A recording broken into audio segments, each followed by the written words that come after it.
Y'all remember me telling you that life is short and anything can happen at any time?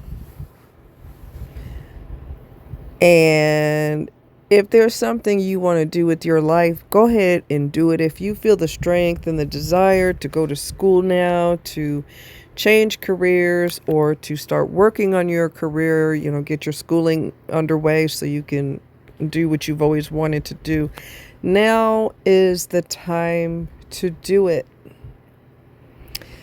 If you've got a best friend and you have feelings for them, maybe they have feelings for you too. You can let them know now. Tomorrow's not promised to anyone. Our bodies may not stay strong forever. As you guys know, I had a really nasty car accident, which is how I became jacked up in the first place. And as the years went on, pain got worse and worse and worse and worse. So the accident is just the beginning. There's many, depending on what happened to you, there's many years that you could suffer as a result of this. And you might suffer the rest of your life. Or you may recover and you get a second chance at life. And you may not have to deal with that one situation for the rest of your life, like I have done. So I'm going to tell you about Stefan. Stefan is a very physical person. He's an athlete. People have said in the comments that they watched his football videos for a long time, and he's always been physical, but he wasn't allowed to get a motorcycle because he was playing soccer at the time. I don't remember if it was semi-pro or pro. I can't remember exactly, but he wasn't permitted to get a motorcycle. When he and Erin, his wife, when they relocated, he decided, I'm going to get me a motorcycle. And he did. It was a toss-up between ride the motorcycle or go mountain biking. He decided to do the motorcycle. And that was a fateful day because, first of all, let me commend him for dressing properly. He wore a helmet. He wore jeans. He wore a leather jacket. He wore boots and gloves. And I didn't even know this existed. Did not know this existed. He wore an air vest. Well, honey, that, along with some other scenarios, saved him from suffering severe back issues, spinal issues, which could result in paralysis or death. That air vest, oh yeah. So he's up in the mountain. He did fine when he went up there. When he came back around, he came across this curve. He'll tell the story better than I do because he went through it. And I will show you the title of his video, which is just amazing.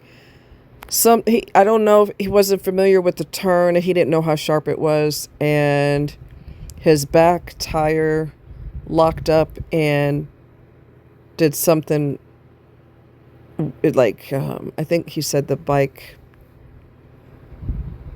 jerked or something, and then it ended up going back straight, but he lost control and he got thrown off of the bike and he slammed into a guardrail.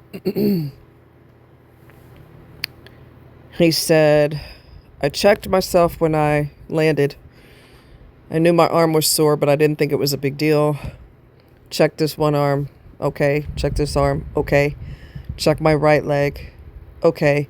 He said, my left leg felt a lot lighter than it should, which is scary in itself. He said, I refused to look at it. I did not want to look at it. I did not look down.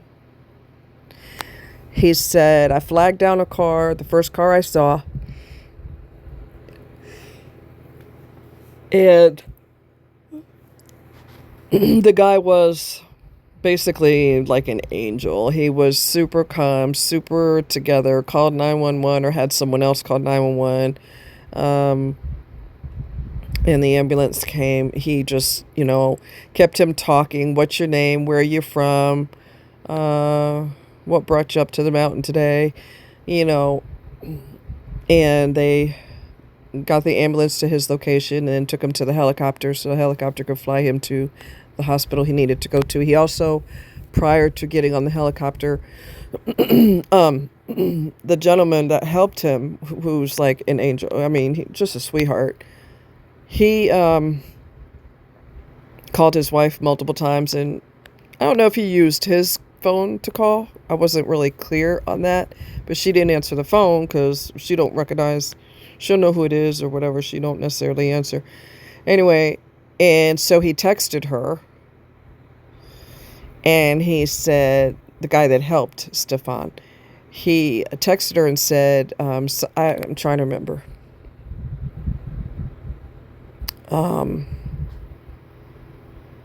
I don't remember.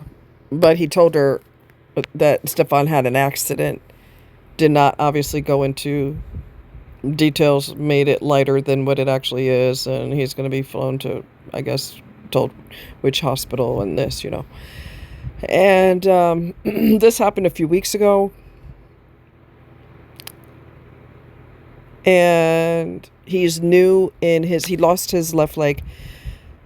He said while he was laying there waiting for the ambulance to come, he just kind of looked in front of him and he's kind of surveying the area that he's in. He said, that's when I saw a single boot, with a few inches of bone sticking out the top of it. I remember listening to that and I was like, what the actual what? And I rewound it. You know how you hear something and you're like, no, there's no freaking way. No way. Oh, yes, way. He said that image will be burned into my mind for the rest of my life. So even if he didn't look down, the evidence is right in front of him, which he already knew something was up because his leg is a lot lighter than it should be. So that's a clear sign that something went way crazy. He said he didn't realize till he was at the hospital and they did all these tests on him. They checked his spine. They did the x-rays. Everything was fine except for his left leg and a scratch on his arm. That air vest was the best thing he could have ever invested in. That was just amazing. Wow. Protected his neck, protected his spine, protected his, his chest and his abdominal organs. And that vest was just, yeah. I never even heard of it, like I said. This is fresh. Okay, it just happened a few weeks ago. Honey, his attitude is so freaking positive. He is such a clean, wholesome, pleasant, positive, wonderful, considerate young man. He is not what I'm used to seeing, toxic as hell, negative, backstabbing, a liar, and everything else that's dark and gloomy. He is the epitome of sunshine. His wife is so lucky to have him because, girl, they don't make them like that no more. Okay? She was at the hospital when he got wheeled into his room. And he said, I'm sorry. And she said, don't be. Oh, so sweet. I'm telling you right now, because of his positive attitude and because of his determination, He will not be down for long. I promise you. He won't be down for long. He will be most likely, and he's an athlete, right? So he's probably going to be fitted with a athletic type of prosthesis, and nothing is going to stop him from doing what he wants to do in the future. He may have to do it completely differently than normal, but nothing's going to stop him, and his recovery will be quick. His recovery will be fast. I I'm so I'm so touched by who he is as a person.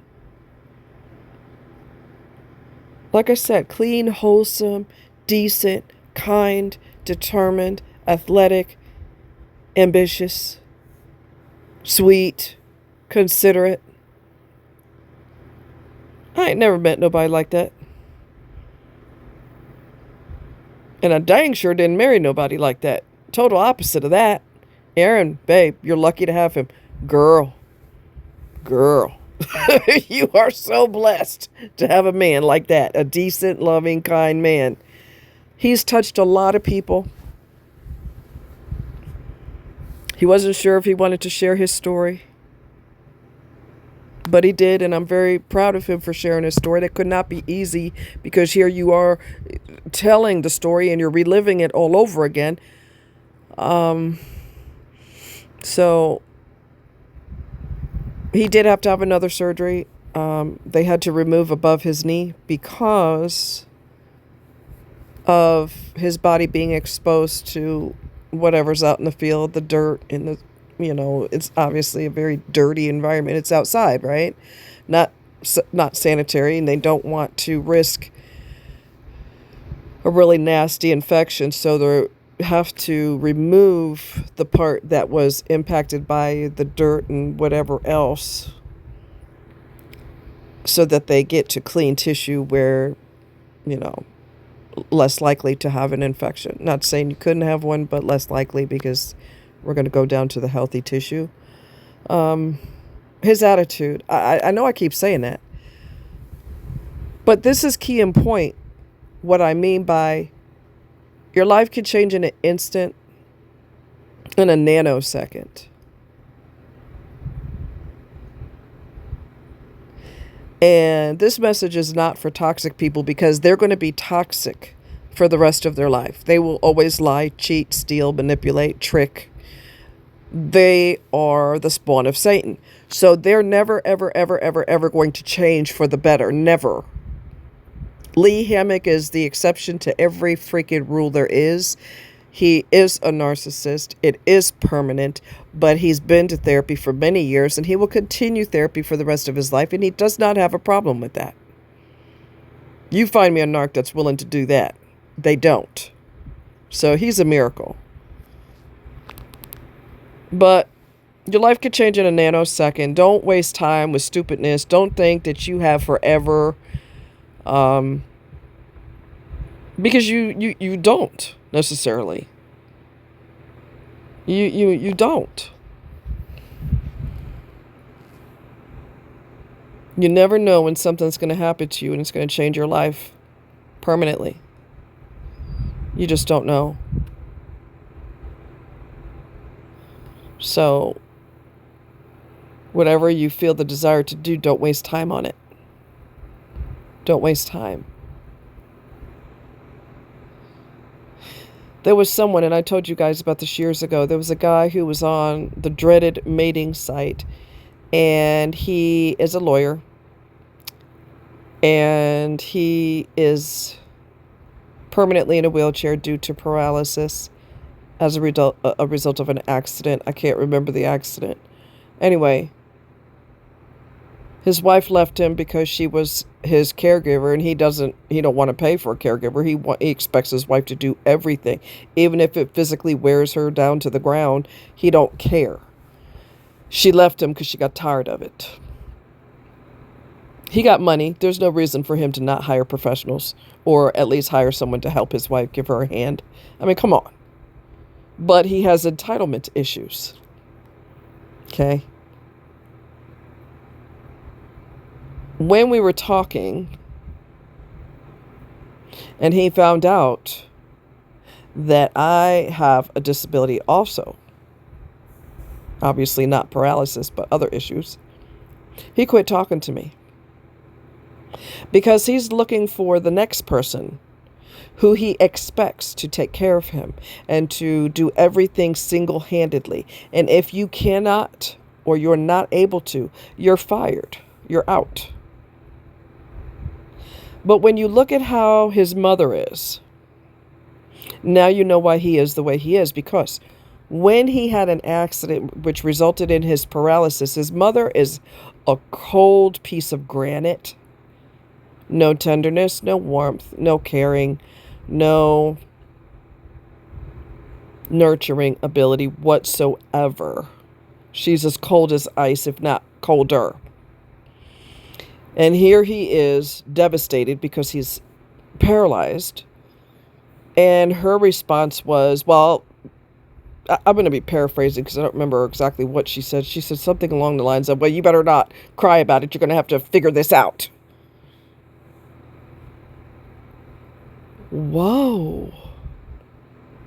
No tenderness. She reminds me of, y'all ever see the read the book or watch the movie Flowers in the Attic? Oh my God. The grandmother and how vicious she was. That's his mother. And you wonder why he acts the way he does towards women. You are my slave. And if you're not willing to be my personal slave, then get out of here. So he did me a favor because I have enough issues. I don't need to deal with yours. Would I mind dealing with them if you were a good person? I'd be there for you. But when you have that entitlement issue and you expect women to be your slave, and what's wrong with them that they're not willing to be your slave, you got a lot of problems. And you did me a favor because I'm not going to deal with the physical is one thing, but the psychological toxicity is another. Let me tell you this thing about this dude in a wheelchair. And I was about tired of him, so I let him have it. And before y'all go, oh my God, he was in a wheelchair and you were mean. Yes, I was, because I was tired of his shit.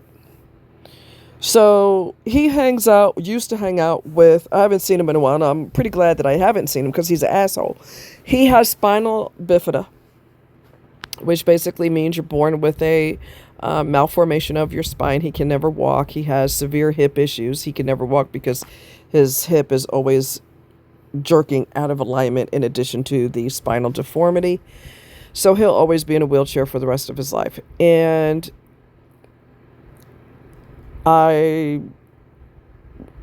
he got to talking to me. He kind of attached himself to me in a weird way. His problem is he doesn't have any social skills. No social skills whatsoever.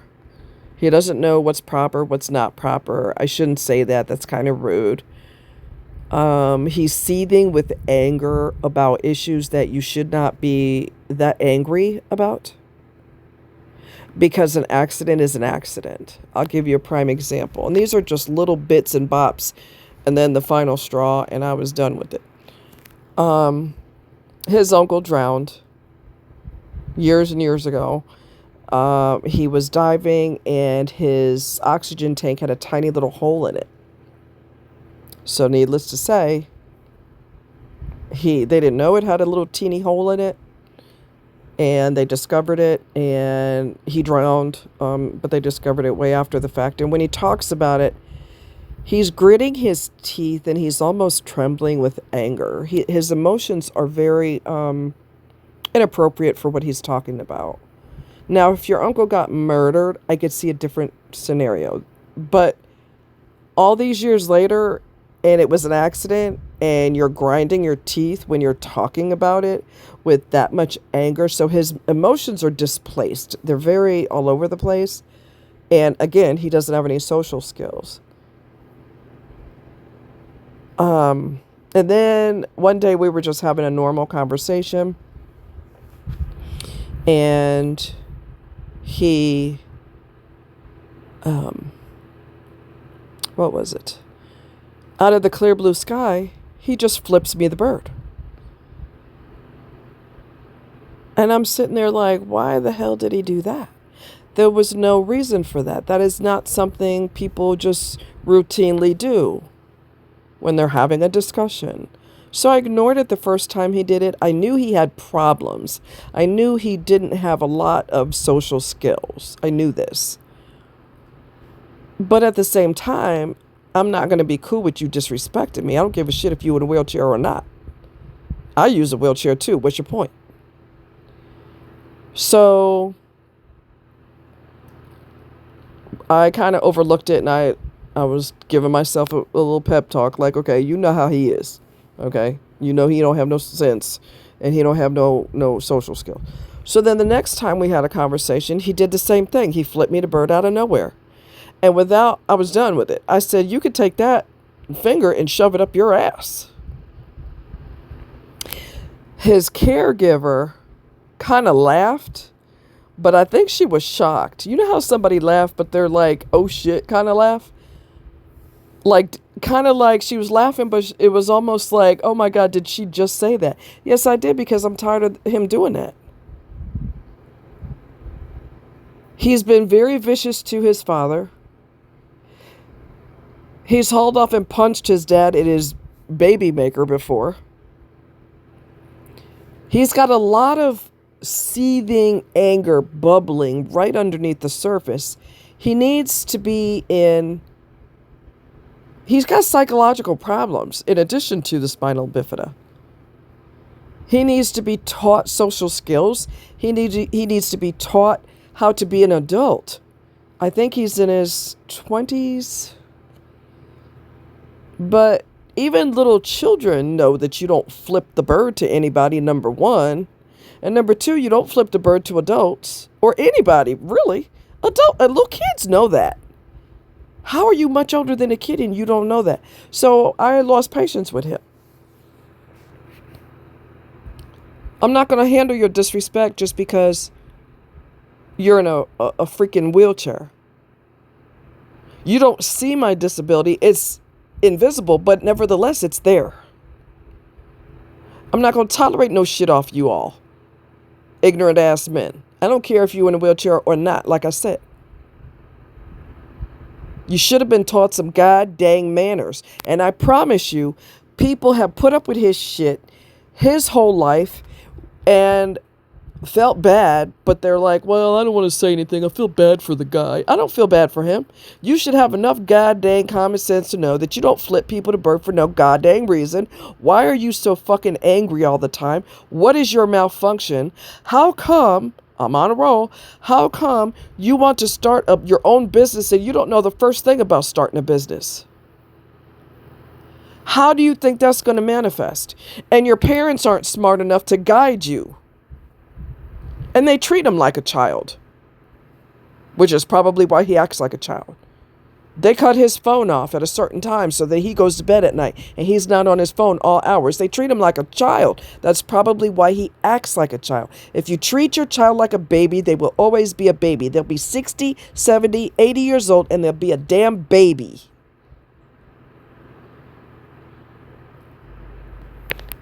I'm not going to take it off of nobody. I don't care what your problem is. I don't care if you minus a leg, an arm. I don't care if your head is missing. You're the headless horseman. I'm not dealing with your shit. I've been through enough bullshit with men to last me a lifetime. I'm done with it. And even if he was a woman doing that, I would have let him have it. I don't care who the hell you are. Act like you got some damn sense. You should have been smacked a long time ago. Truth be told. Quit laughing, y'all. Okay? Somebody should have smacked the shit out of him a long time ago. Anyways,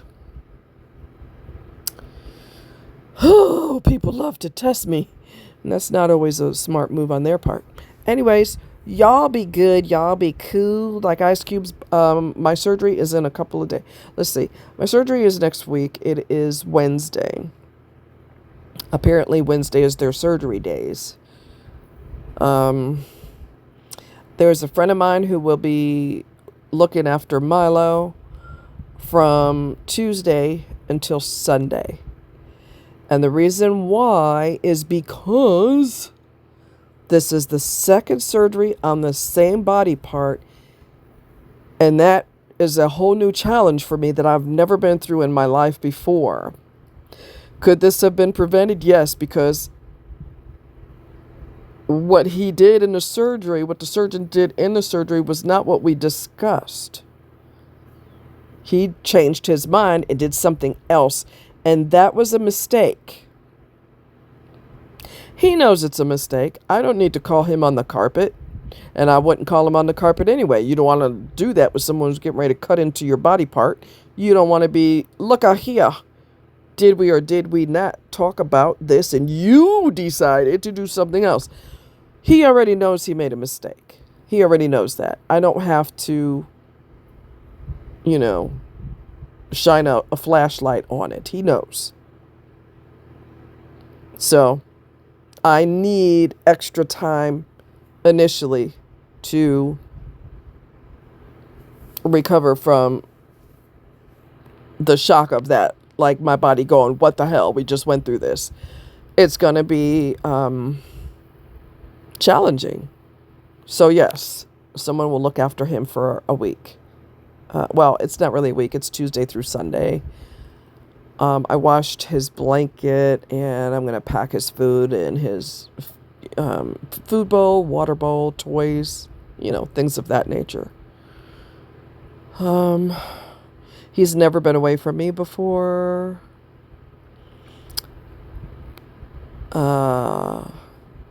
He's always been with my other friend. But I think he's going to be fine. He's going to be really fine. He's going to be spoiled rotten.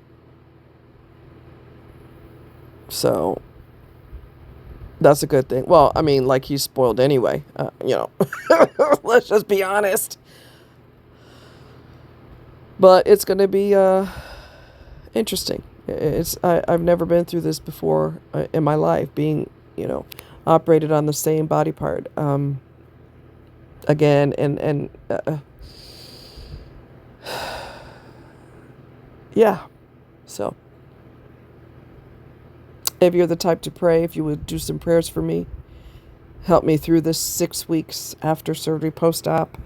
It's just going to be... it's going to be interesting. So, you guys take care, much love, and be safe. And you only live once. Don't waste time. Do what you got to do, boo. All right? Much love. Bye-bye.